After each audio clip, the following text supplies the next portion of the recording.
তিনি দীর্ঘদিন পরে বুঝতে পারে আবার সেই দাবির প্রতি অটল থেকে বাংলাদেশে এখন সেই কেয়ারটেকার সরকার ফর্মুলা চালু আছে।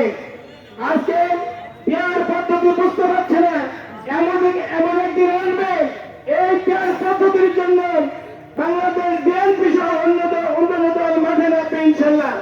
তো আল্লাহ তাআলা আমাদের সকলকে বোঝার তৌফিক দান করুন। কেন্দ্র ঘোষিত প্রত্যেকটি কর্মসূচি বাস্তবায়নের জন্য আমাদেরকে এগিয়ে আসার সুযোগ আল্লাহ তাআলা দান করুন। সকলকে মোবারকবাদ। আসসালামু আলাইকুম ওয়া রাহমাতুল্লাহ। সংগ্রামী সাতক্ষীরাবাসী, অনেক রক্তের বিনিময়ে আমাদের এই স্বাধীনতা কেনা, এই দেশের স্বাধীনতা নিয়ে কোন ষড়যন্ত্র সহ্য করা হবে না।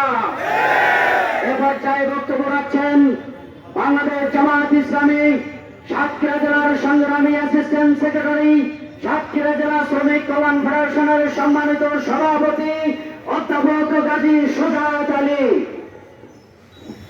আসসালামু আলাইকুম ওয়া রাহমাতুল্লাহি ওয়া বারাকাতুহু। কেন্দ্র ঘোষিত আজকে যে জুলাই সনদ বাস্তবায়ন না পর্যন্ত এই বছর যে আগামী বছর যে ফেব্রুয়ারি মাসে ভোট, এই ভোট সুষ্ঠু হবে না, নিরপেক্ষ হবে না, জুলুমবাজি বন্ধ হবে না। এই জন্য জুলাই সনদ এই ভোটের আগে হ্যাঁ না ভোট দিয়ে এই জুলাই সনদ বাস্তবায়ন করতে হবে। এই দাবিতে আজকের এই সমাবেশ।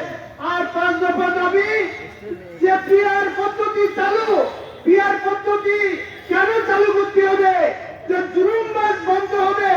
আর 54 বছর ধরে পরীক্ষা নিরীক্ষা করে জানা যাচ্ছে সমস্ত জুলুম নির্যাতন এই যে ভোট চালু আছে এই ভোটের কারণে।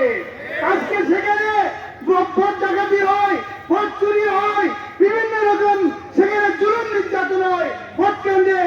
যদি পিআর পদ্ধতিতে ভোট হয় সেখানে কোনো জুলুম নির্যাতন হবে না, কোনো প্রতিবাদ হবে না। এই জন্য বাংলাদেশকে শান্তিপূর্ণ করার জন্য, বাংলাদেশে সুসংগত করার জন্য, বাংলাদেশকে উন্নতি করার জন্য আসুন